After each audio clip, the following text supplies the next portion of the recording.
They are the sea's silent killers. From Imperial China to the Gulf War, naval mines have been used for centuries.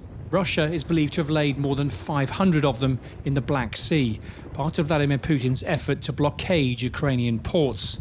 Clearing them will be a monumental task, and much of it will fall to these Ukrainian sailors, the crews of the minesweepers Chernihiv and Cherkasy.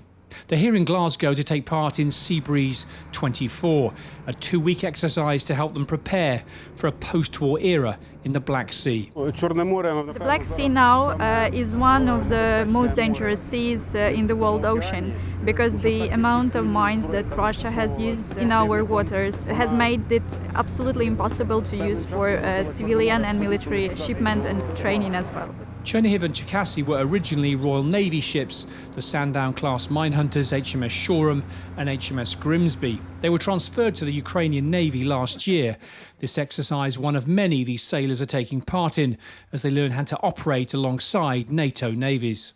They will be off the coast of Scotland, and they will be finding mines that are so real that it will be like doing the real operation. This exercise has a lot of focus on it, it has a lot of preparation, and I'm really looking forward to the results. Ships from 5 NATO countries, including France, Germany and Estonia, are taking part, along with personnel from 13 allied nations, including the UK.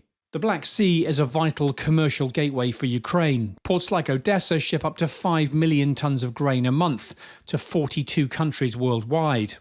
Russia left the so-called grain deal last year. Ships used to be able to take this route straight down to the Bosphorus Strait and out into the Med. But now, thanks to Russian mines and Kremlin threats, they have to go around, hugging the coast of Romania and Bulgaria, both NATO members, for safety.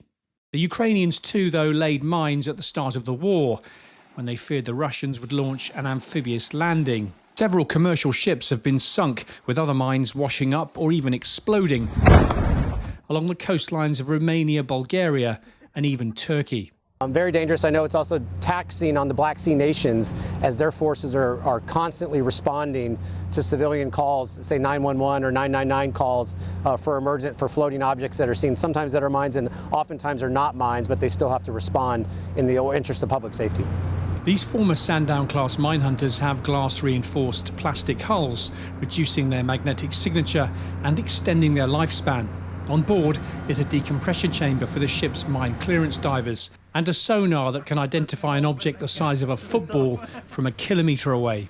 But even with all that kit, this is a dangerous business. So mine hunting is really an art form and is really complicated, and it's a bit like trying to play 3D chess, because you're looking for an object through a body of water which you can't see through only by sound. You are interpreting sonar pictures.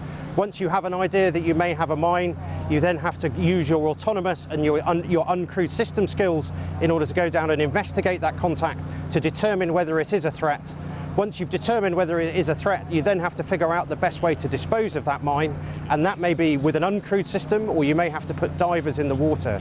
And this is one of the autonomous systems the Royal Navy is training the Ukrainians to use.